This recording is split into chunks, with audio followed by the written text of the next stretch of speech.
Hey guys, I'm Hijinks, or perhaps better known as Terminator back in the Deer Hunter days. As a lifelong fan of the series and occasional hunter in real life, I decided to revisit the old games to celebrate the 20th year anniversary of the Deer Hunter series with this video compilation. While the PC series ended back in 2008 and now most fans are playing the Hunter, it owes a lot of its inspiration to this series, so whether you played these or not, I hope you'll enjoy watching this fascinating look back at how these games evolved. Thanks for watching. Deer Hunter 1, released in 1997 by Sunstorm Interactive and Wizardworks. Initially skeptical about developing a hunting simulator, Sunstorm Interactive, a small team of just 5 members based out of Indianapolis, made what was to become the biggest, top-selling hunting game to date, which in itself opened up a whole new genre for games. The gameplay was pretty simple.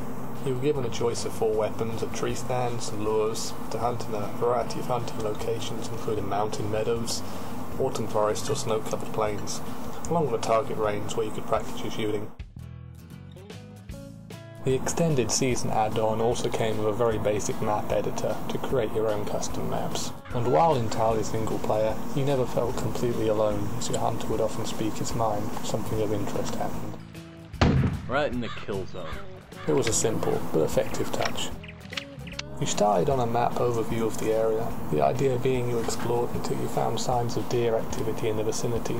You could of course just enter whenever you liked.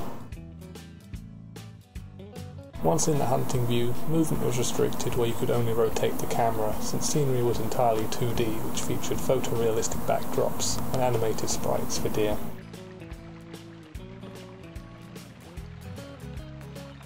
That's a nice looking buck. Looks like at least 4 points. You were able to use calls and scents to lure deer in, but very often there might already be a deer within sight. And while the deer behaviour was extremely basic, you could still spook them upon entering the game or from overcalling. The response to the game was overwhelming. The team's small $125,000 budget game had unknowingly discovered a vast yet untapped customer base, which the majority of other game developers had overlooked. And so, with a little help from their publisher, Wizardworks, the Deer Hunter series was born, spawning numerous sequels and various spin-offs directly inspired by it. Deer Hunter 2, released in 1998 by Sunstorm Interactive and Wizardworks. Here we go again. Released just a year later, Deer Hunter 2 was back, bigger and better than ever before. Not only had the development team more than tripled in size, the choice of hunting equipment, locations and deer species was also vastly increased. From Pennsylvania to Georgia, Texas and Washington State, you now had the chance to even pick which season to hunt in, each differing in how the deer would behave. Time of day was also now an option. You now had to manage your own inventory, including permits for deer, although on this occasion only for does. You couldn't take everything with you though, so planning really was key. Weapon realism was on a whole new level. Each weapon had to be manually sighted in before use. Without it, you would miss. Horribly. This was impressive even to today's standards, where most games miss this feature altogether. Perhaps the biggest and most obvious improvement there was it was now fully 3D, having utilised SES Software's Terrain Renderer into Sunstorm's own terrain engine. The same code would be evolved over the years and be used for many future hunting games, as well as modern titles such as Euro Truck Simulator. Once in game, exploring the 3D world really was impressive. Equipped with a map and compass, you were no longer bound to just rotating the camera, but instead having full control on your hunt. Starting positions were fixed, however, so players would have no choice of where to start. To see the other areas of the map, you would have to walk there or use one of the available vehicles. This made travelling across the map real easy, but also scared off any deer nearby. Being a large open world map, finding deer was much more challenging than previously, but once you did find one, you could really appreciate the 3D models up close. That's not a real big buck.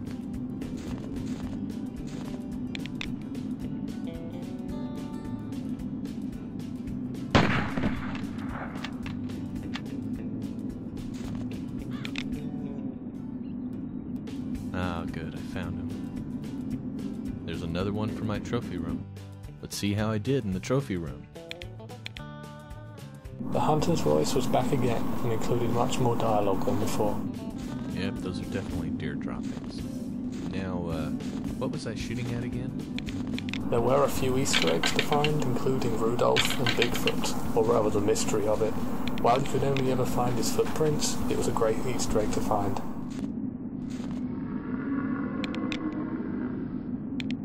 Okay, now I'm seeing Bigfoot here. So with its updated graphics, open 3D world and the sense of freedom it gave, Deer Hunter 2 was a milestone in the franchise and should become a winning formula for future sequels. Deer Hunter 3, released 1999 by Sunstorm Interactive, Wizardworks and Sylum Entertainment. Deer Hunter 3 continued to break expectations. Not only did we have actual hunter models to customize, we also got adjustable graphical settings, loads more hunting locations and weapons, but 2 massive new game features. And while the game initially only had 2 stages to choose from, it had more than enough hunting locations to keep it interesting.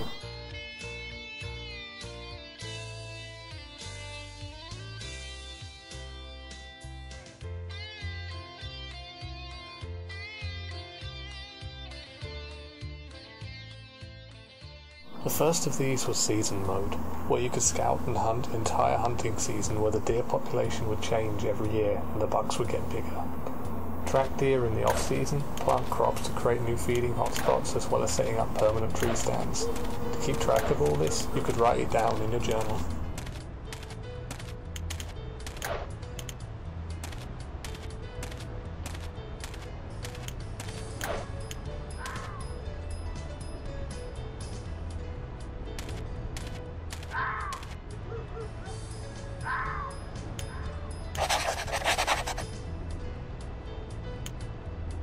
You could then return later in the year to find the crops fully grown and die back during the winter.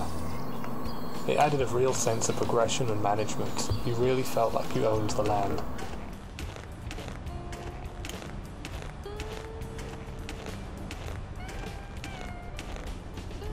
The best feature, however, was multiplayer. It was the first Deer Hunter game to enable friends and players from all around the world the chance to hunt together. With a choice of competitive and cooperative modes, it had something to suit everyone. Perhaps the best of them all, though, was the Hunter vs Deer mode, which was added later on in the Gold Edition. The game itself was a huge success. The next generation graphics left players in awe, and while not technically the first to be 3D, its quality was so much more realistic that it may as well have been. Good, solid animal. The updated terrain engine capabilities really impressed.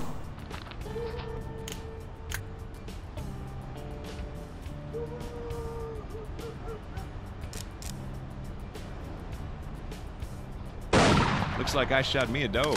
The game featured whitetail and mule deer, both with greatly improved AI, Good, solid which offered animal. a real challenge to hunt, especially with the new realistic ballistic system that needed properly sighting in beforehand.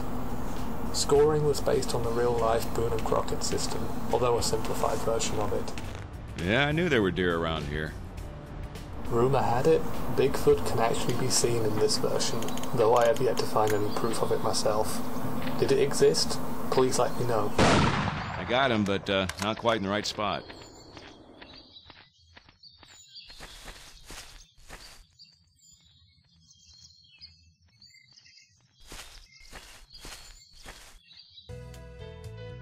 For the first time, players could choose a starting point from a choice of preset positions, along with various forms of transportation.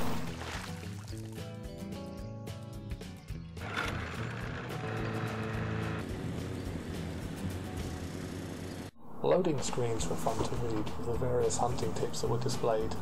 I know they taught myself a lot when I was growing up. And who says computer games aren't educational? I might find more action elsewhere. You could also browse through numerous in-game hunting tips to pass the time.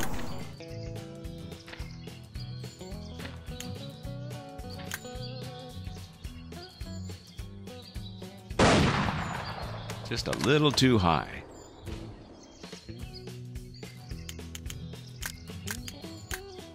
While at the target range, another nice feature was the locker tool, enabling you to try out and adjust all the weapons in just one session.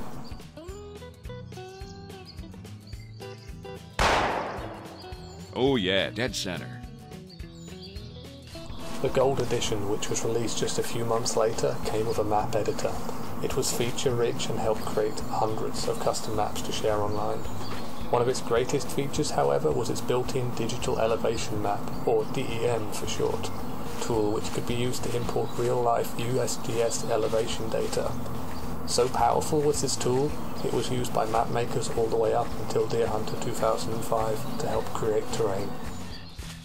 So in closing, Deer Hunter 3 improved on absolutely everything, from graphics to weapons ballistics, animal behaviour, and of course online gameplay. The reception it received was through the roof.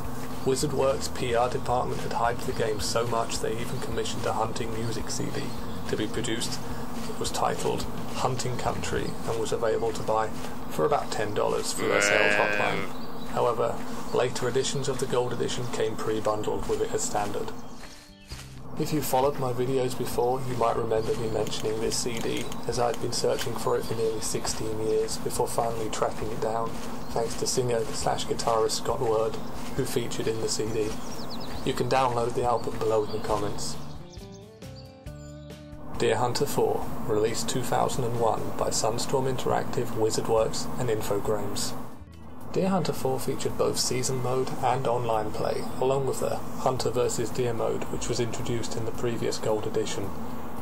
It also had plenty of weapons to which we'd come to expect, along with the usual equipment and familiar interface, so on the surface, it didn't seem like much had changed.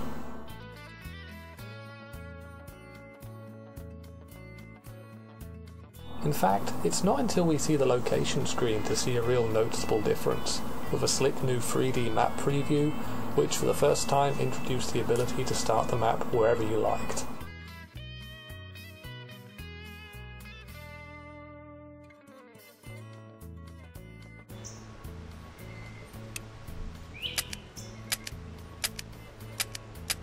While it might not jump out at you at first, this game was actually built on a slightly different engine with tweaked shaders, which for the most part was an improvement. However, you could still be seeing the distance just by their flickering shadows. You try aiming.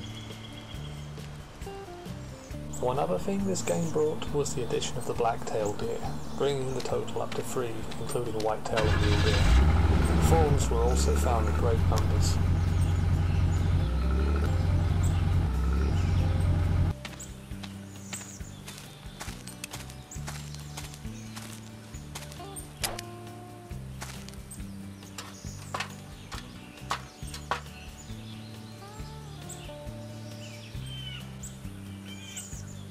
Maybe it's time for a new plan.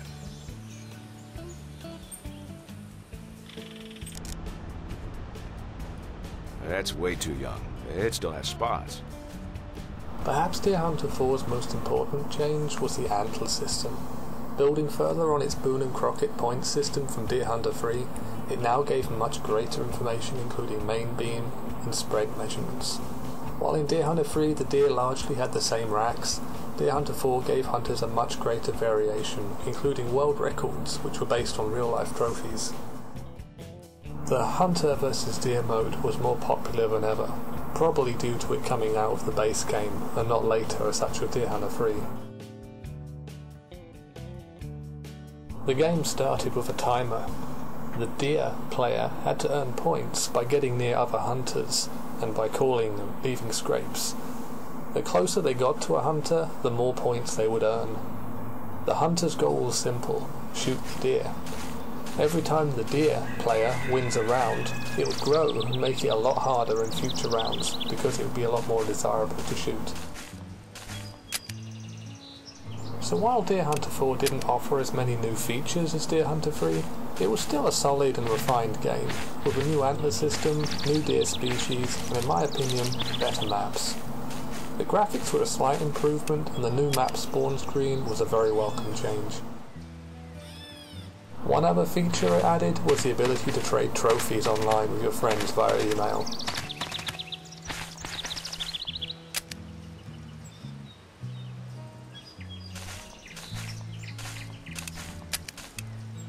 Deer Hunter 5, released 2001 by Sylum Entertainment, Sunstorm Interactive, Wizardworks, and Infogrames. Deer Hunter 5 was a mixed bag, not because of its quality. In fact, it was probably one of the better games in the series. But if you look at the dates of release between Deer Hunter 4 and Deer Hunter 5, you'll probably see what I'm talking about. With only a 7-month gap between them, it was obvious not much could have changed. In fact, it's almost identical in Deer Hunter 4, from graphics to the reusing of sounds and models. It even used the same screenshots on the box. While it added a new offline tournament bot mode, a larger inventory and some new maps with a few weapons, was it really worthy of a standalone game? Sunstorm Interactive were actually not a part of this production. While they made a lot of the original models for Deer Hunter 4, it was Sylum Entertainment that made Deer Hunter 5. One strangely omitted feature, however, was the Hunter vs Deer mode.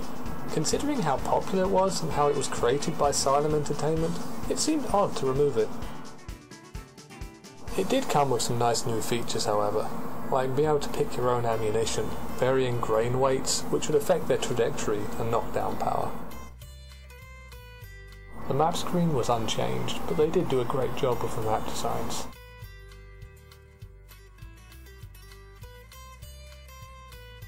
The target range featured the usual scope adjustments. Now that's a bit too high. One very welcome change was that for the first time you were able to bring more than just one weapon with you on a hunt.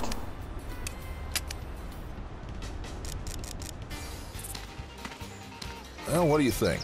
Might be time for a new location? Elk and bear were also featured as huntable animals. Although finding one was tough going, this was the first time in the series it had not just been deer. Other versions had had critters such as fox, but you couldn't pick them up. And while arguably just a subspecies of the white-tailed deer, it also included Coues deer, or the grey ghost deer, on their Sonara map. Map variation was nice, and somehow seemed much more memorable than previous versions. It featured the same transport method as before. The level design created some remote areas only accessible by boat, which was a nice touch. That's just a fawn. Let's let it pass. Deer behaviour seemed like it had been tweaked, so you could very often find That's not groups of bad. deer moving That's a together. solid female there. The tournament mode added computer-controlled bot hunters to the map, and while you couldn't directly interact with them, they could still shoot your deer or spook them away.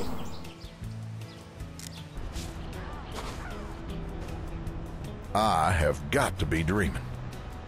Monster deer were plentiful, especially once you knew where to look. Another nice bit of detail was in the trophy room, where it would show you both the entry and exit wound. World record bucks had been removed and replaced with the SSTS Sunstorm trophy system, which were far more common. Strange looking rack on that one.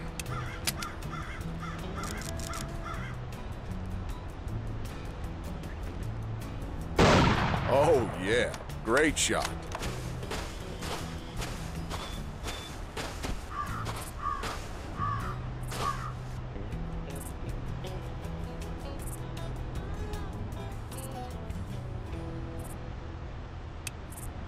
These are trophies to be proud of.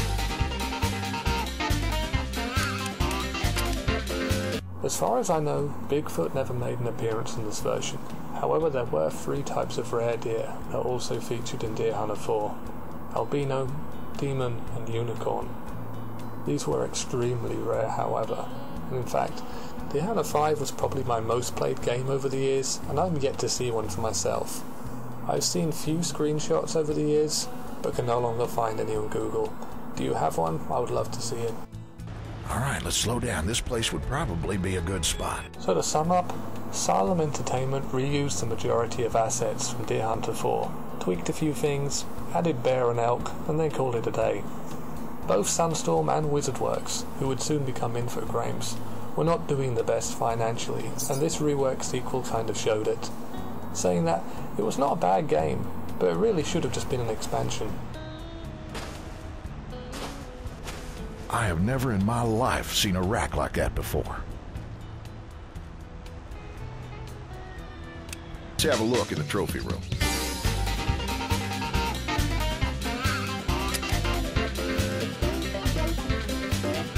Deer Hunter 2003, released 2002 by Sunstorm Interactive and Infogrames. Welcome to Deer Hunter 2003, Legendary Hunting.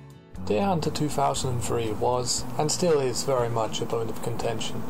Was it a good game, or the worst one yet? I remember when it first came out, it was very much the latter. However, looking at it again today with fresh eyes, I realise it had a lot more going on than I gave it credit for, despite its many flaws. Sunstorm Interactive were back again, and had developed Deer Hunter 2003 from the ground up, presumably while Deer Hunter 5 was being made. It was almost unrecognisable from earlier iterations, with a brand new engine and vastly different UI layout. It would also serve as the same engine for their Bird Hunter 2003 game, which was released a day later. Essentially identical, but, if you guessed it, birds. Sadly, neither of these games set the world on fire, and both were riddled with bugs. Among the new features, there was a new video tutorial section at hand to help new and experienced players alike get grips with the changes.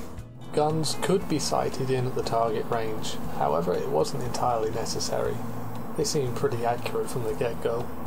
It also featured realistic ballistics, including wind direction. In this tutorial, we'll cover the basics of calling, and I'll teach you a couple of the more common patterns for calling. One huge step up in realism was the new calling system, featuring several calling patterns to master, which would be needed if you wanted to attract that big buck. The calling system in Deer Hunter 2003 comes very close to real-life calling, and it's something that takes a lot of practice, maybe even some patience. The most common call made with the grunt call is the doe location grunt. This is the sound made by a doe to let other deer know where they are. It's a very basic form of communication, almost like a deer's way of saying, "Hey, I'm over here." So to sum up very briefly, a typical day in the life of a deer is feed in the morning, get some water, lay down until around midday, eat a quick snack, then lay back down until dusk when they feed again. Pretty simple, right? Well, in theory, yes, but it's not that simple. While it lost the season mode and bot hunters from the previous game, the map selection wasn't bad, but it really lacked a level editor. Whether it was planned to be released at a later date or not, I don't know, but Sunstorm Interactive would sadly not be around for much longer. Loading screens were at least packed with useful real-life hunting information. Water quality was a massive improvement. This was also the first game to implement the W, A, S and D keys over the standard arrow keys from previous versions. The navigation tool on the top of the map had been combined into a single GPS unit, which showed the map in good detail.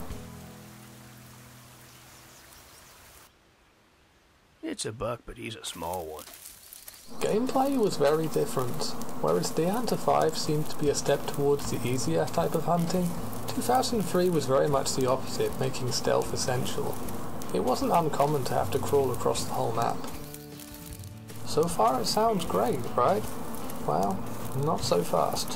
While view distance was greatly improved, it didn't come without its issues. Rather than opt for the traditional fog in the distance from previous versions, they went for the level of detail distance, which wasn't uncommon in modern games. However, here it didn't blend in nicely at all. It looked a dark mess in the early hours, and deer could still be seen in it, usually just the antlers. This made it quite easy to find the bucks, but really killed the sense of realism. Deer models were noticeably different, which wasn't a bad thing, but it often looked like a decent buck turned out to be a very small one. Somehow the antler sizes just didn't seem to fit the scoring. While technically speaking, however good the improvement from the previous engine was, you could tell it was pushing beyond its limits, as graphical glitches, buggy AI, and deer disappearing were rampant. I feel overall the game had such high hopes, but was ultimately let down at the severe lack of polish.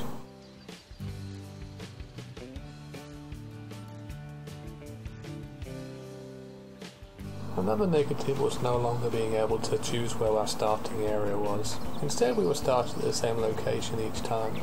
That and the inventory HUD, which was now hidden on the side of the screen, just never felt right.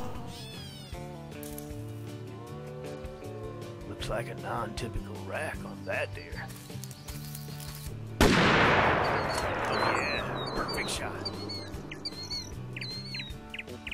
While the scoring system had been simplified, it still featured a record bucks section. Not that I ever found any. I better get busy in here. Although the selection of maps wasn't bad, the quality in my opinion was pretty poor. Vast, flat, open farmland might exist in real life, but doesn't always translate well in a video game. That, and the sky always looked unnaturally dark throughout the day. And while ethical hunting techniques were quite tricky in this game due to the harder calling system and skittishness of the deer, driving them with an ATV was extremely easy and left a bad taste in your mouth. Behind the scenes wasn't great either. Wizardworks were no more after Infogrames acquired their company earlier in the year, and this would only be the start of various collapses and mergers. Overall, what could have been a game-changing sequel for the long-running series sadly ended up a confusing mess with a mixed bag of features. Some of the random voiceovers hidden in the installation folder sum it up pretty well. Holy crap! Is that a deer or a dog with antlers? It wasn't helped either by our next game in the list, Trophy Hunter 2003, released 2002 by SouthLogic Studios and Infogrames. Look out, because there were new kids on the block. Now while it isn't a deer hunter title, in fact it doesn't even feature deer at all, this game deserves a spot on our list due to its significance to the series. While this game may share the same title and box art as Deer Hunter 2003 and Bird Hunter 2003, it was created in a completely different engine by a new developer, SouthLogic Studios. Formed back in 1996, the small development company from Brazil attracted the attention of Infogrames and were commissioned to create a hunting game. In 8 short months, Trophy Hunter 2003 was born. Using their own in-house Aspen game engine, the graphics were superb and really rubbed salt into the wound which was from Deer Hunter 2003. So popular was the game on release that Deer Hunter 2003 servers were empty. Map starting positions were once again back to player control, and exploring the wilderness had never been so much fun. It also featured a campaign mode, where you earned cash from collecting trophies and had to buy your own equipment. It made a great game even better. You could hunt everything from moose, bear, mountain lion, elk, mountain goat, bighorn, caribou and wolves, but for the first time, you too could be attacked, so needed to keep on your toes.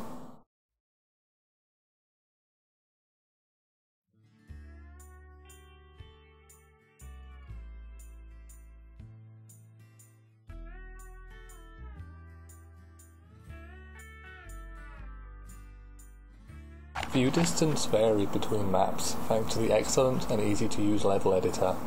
The game saw the start of high quality custom maps being readily available online.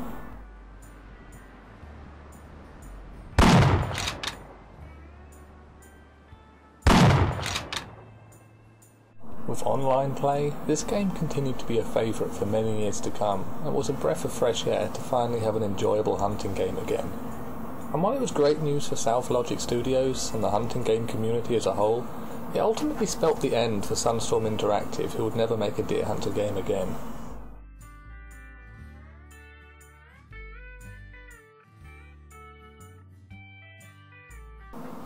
Deer Hunter 2004, released 2003 by SouthLogic Studios and Atari. Deer Hunter was back, and better than ever.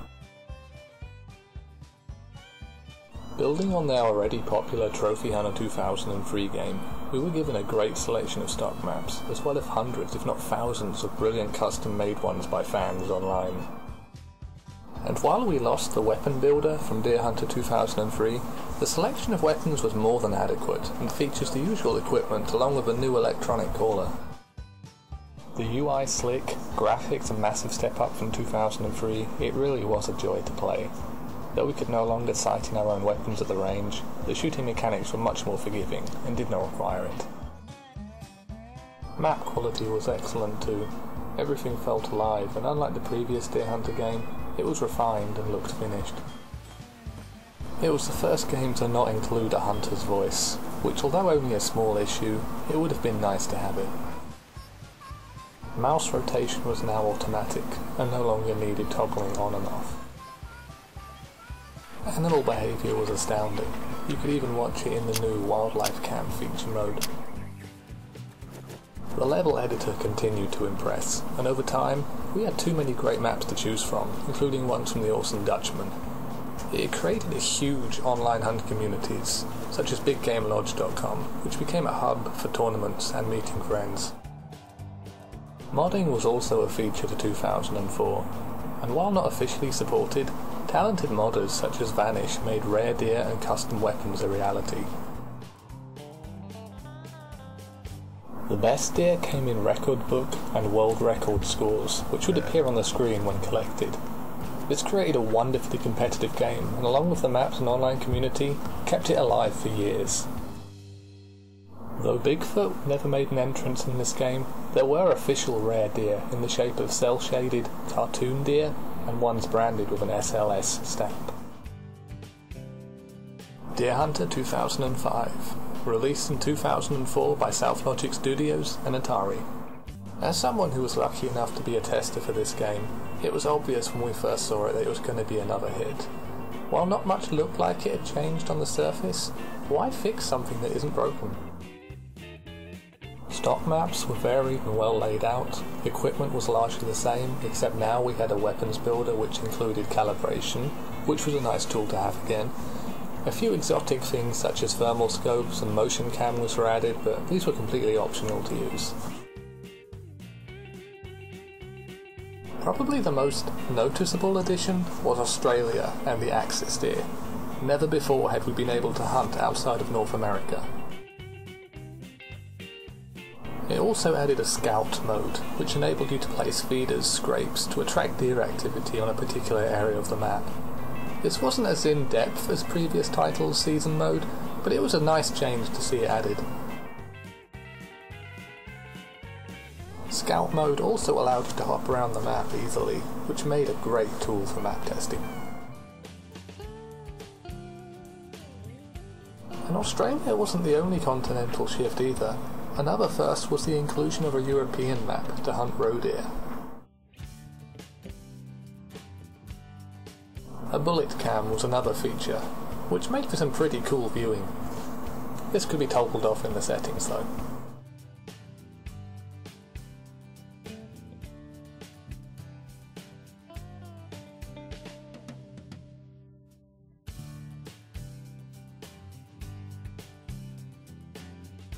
While the stock maps were great, the real fun came with the custom maps, which could be downloaded in-game as well as community sites online. There really was no limit to what you could do with the editor, because what really stood out was the sheer creativity it gave people. From a Dutchman classic, to a farming village, tropical islands, or a serene creek. There are also numerous witty Easter eggs left to be found, scattered across maps, just begging players to explore. Everything from the mysterious ones, to the ridiculous ones, to the downright weird ones. 'Cause Oscar Mayer has a way with BOLOGNA. Don't worry, I'm not gonna hurt you. The only slight negative experience of the game was that modders had a much harder time creating content due to the encryption used on the game files. It wouldn't be for a few years until it was finally cracked, and by then, most players had moved on. But overall it was a great game, and remained the best deer hunting game for many years to come. Deer Hunter Tournament, released 2008 by SouthLogic Studios and Atari. Where to begin with this one? It had been a long, frustrating wait for many hunting fans, who by now had been used to getting a new game every year or so, and for this one to take 4 years, the expectations were high. So first impressions when opening it up would be the horrid console layout, the first game in the series to have gone down this route. But let's start with the positives. I should note, the sluggishness here is caused by fraps, and the gameplay was actually smooth. Map selection was nice and gave a good variety of animals to hunt. For the first time since Deer Hunter 5, it included animals other than just deer to hunt. The visuals were also gorgeous, and the models created to a high detail standard.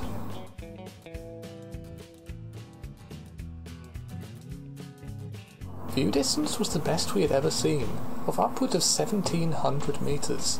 And better yet, the animals were still visible at this, and didn't just disappear. This made long shots a real possibility. The wildlife cam also returned and really showed off the new textures and fake fur, which was particularly impressive on the deer to see how it rolled as they walked.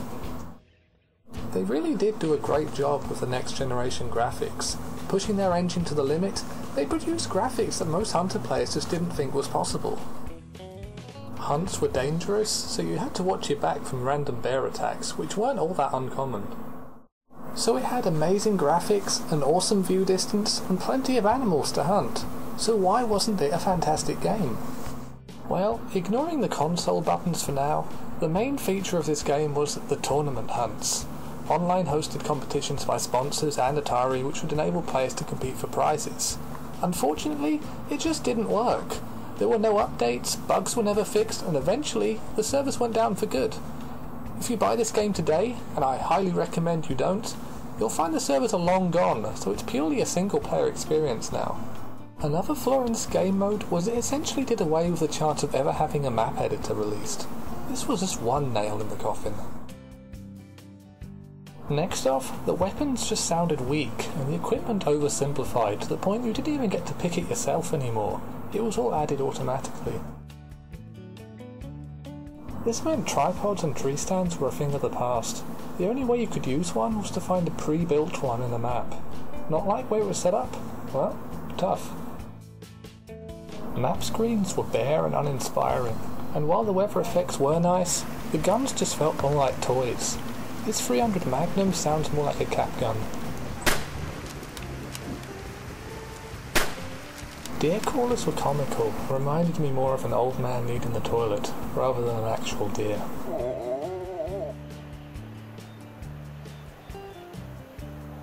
One of the worst parts was the total removal of seasons. No longer could you choose what time of year to hunt in, you only had the one, the rut. And while that was bad enough, the absolute worst, the final nail in the coffin, was the total removal of the realistic Boone and Crockett points scoring system, only to be replaced with an arcade-style total points. This spike, for example, should be 0, yet it somehow scores over 500. It was obvious that they were trying to appeal to a new, more casual player, someone who could pick up the game and play it without knowing a thing about hunting, especially given the fact that it was made of Xbox 360 icons. This was not taken kindly by the majority of loyal fans, who felt betrayed and boycotted it. While I was on the testing team for this game, rumour had it that Atari were really pressuring SouthLogic for a new game with less money in a shorter amount of time. I believe that this was the straw that finally broke the camel's back, and they just ran out of time, money and patience, and wanted out. And the final insult? The game, which was quite clearly built for Xbox, never even happened, as it was cancelled before it could be released. The game died in record time, sales were dismal, and support non-existent. SouthLogic Studios was soon taken over by Ubisoft, and that was it. The deer hunting games were over, at least on PC anyway. While the franchise is still going strong today, it is solely a casual mobile app developer, and a distant remnant of its once glorious past. So that about wraps it up. Thank you for watching, and please feel free to comment below. If you somehow haven't already heard of The Hunter, I highly recommend checking it out. While it isn't affiliated to the Deer Hunter series, it shares much of the same traits and is the best hunting game available at the moment. Thanks again, and see you in the woods.